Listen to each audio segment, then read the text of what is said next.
Hello students, now this is your revision class 8th, lesson 2, microorganism, friend and foe. Now the next topic is harmful microorganism. Students, अगर कुछ beneficial microorganism है तो कुछ harmful भी हैं. अब हम इसी के बारे में पढ़ेंगे. These harmful microorganism cause disease which spread very easily. Then the disease causing microorganism, जो डिजीज फैलाते हैं उन्हें हम पैथोजन बोलते हैं. तो ह्यूमंस में क्या है? Let's see in this chart. Humans can contact microbial disease through air, water, food and through physical contact. How can it spread through air? Number 1, tuberculosis, TB, you can see in the simple language, caused by bacteria, and measles caused by virus, spread very easily through air. हवा से फैलता है. तो इससे बचने के लिए patient must be isolated from others, अलग इसको रखना चाहिए पेशेंट को. थ्रू वाटर, गंदे पानी से, पोल्यूटेड पानी से.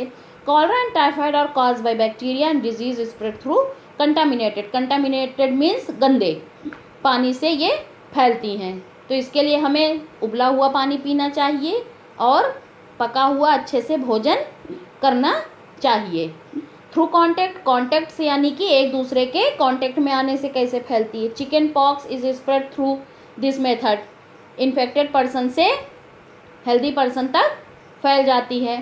तो in this disease the patient must be isolated from the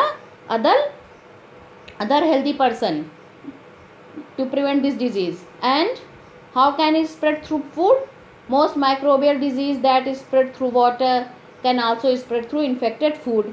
गंदे भोजन से भी हो जाता है. लंबे समय तक भोजन खुला हो, microorganism can grow it when the infected food is consumed by the man. It can cause food poisoning. गंदा भोजन करने से व्यक्ति को फूड पॉइजनिंग भी हो जाती है.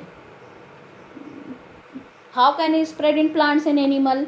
बच्चों, plants and animals also get infected by disease causing germs, microorganism.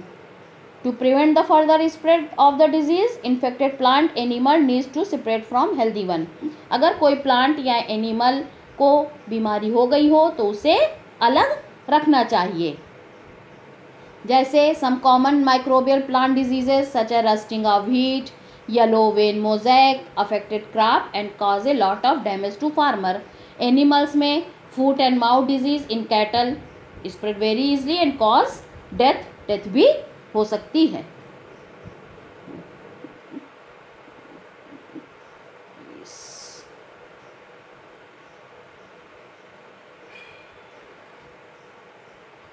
Children, now we will discuss about the food preservation.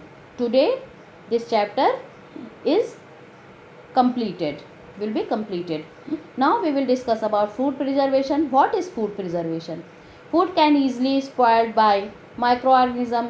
Microorganism से फूड बहुत जल्दी ख़राब हो सकता है जिससे बीमारियां फैल सकती हैं, लाइक फूड पॉइजनिंग. और ये इम्पॉर्टेंट है कि फूड को इस तरीके से हम स्टोर करें कि उसमें हार्मफुल माइक्रोऑर्गेनिज्म की ग्रोथ ना हो सके. तो किस तरीके से? Number 1 is chemical method. Substance called preservative को हम ऐड कर दें फूड में. Many store bought food items such as jams and sauces contain these chemical preservative. For example, we can add sodium benzoate in pickles. This prevent from spoil the pickle. Number 2, adding sugar or salt. Sugar or salt को are dried in the sun. Many food items are dried in the sun as a way of preservation. Dried mango, meat, fish, salt, dried fruit can be preserved by cooking them with a lot of sugar like jam and.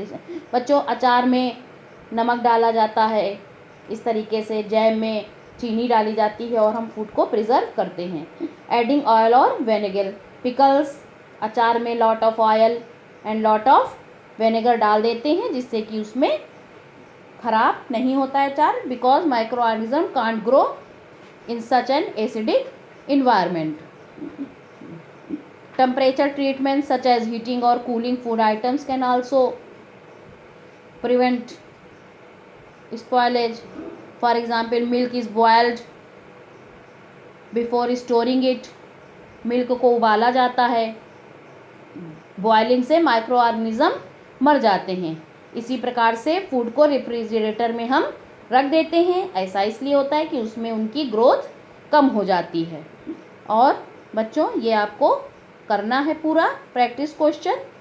These are the practice question and these are the meaning. You have to learn all these. I will show you.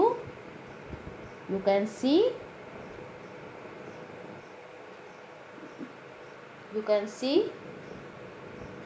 these are the practice question and keywords. Read it carefully